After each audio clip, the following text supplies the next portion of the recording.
Zee 24 तास एक पाऊल पुढे। हे ऊस आंदोलन चिघळत असताना या आंदोलनाबाबत आणि सरकारच्या भूमिकेबाबत काही प्रश्न निर्माण होत आहेत। पाहूया या आंदोलनावरील हा स्पेशल रिपोर्ट। ऊस दराच्या आंदोलनातून काय साधणार?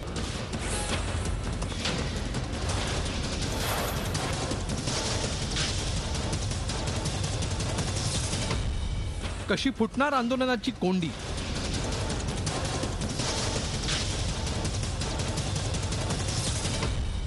महाराष्ट्रातल्या सामान्य जनतेला हेच प्रश्न पडायला सुरुवात झाली आहे। उसाला 3000 रुपयांची पहिली उचल मिळावी आणि रंगराजन समितीच्या शिफारशी त्वरित लागू कराव्यात या मागणीसाठी स्वाभिमानी शेतकरी संघटनेनं आंदोलनाचं रणशिंग फुंकलं। बघता बघता या आंदोलनाची धग वाढत गेली। पश्चिम महाराष्ट्रात तर या आंदोलनानं उग्र रूप धारण केलं। कुठे एसटीची तोडफोड, कुठे रास्ता रोको, तर कुठे टायर जाळण्याचे प्रकार।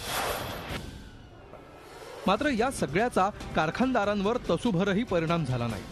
कारखानदारांनी उसाच्या दराबाबत बोलणी करण्याऐवजी कारखाने बंद ठेवणं पसंत केलं। त्यातच सरकारनं ऊस दराबाबत हस्तक्षेप न करण्याची भूमिका घेतल्यामुळे आंदोलकांवर पहिली मर्यादा आली। त्यानंतर या आंदोलनात 2 बळी गेल्यामुळे आणि आंदोलक शेतकरी अधिकच आक्रमक झाल्यामुळे पश्चिम महाराष्ट्रातलं जनजीवन विस्कळीत झालं। या दरम्यान शिवसेना प्रमुखांच्या प्रकृती अस्वास्थ्यामुळे राज्यातल्या बड्या नेत्यांचं लक्ष मातोश्रीकडे लागून राहिलं होतं। ही सगळी परिस्थिती लक्षात घेऊनच सुरुवातीला जामीन न घेण्याची भूमिका स्वीकारणाऱ्या राजू शेट्टींनी अखेर जामीनही स्वीकारला। पश्चिम महाराष्ट्रात ऐन दिवाळीत बंद पडलेली एसटी सेवाही आता पूर्वपदावर येऊ लागली आहे। 24 ताससाठी ब्युरो रिपोर्ट। झी 24 तास एक पाऊल पुढे।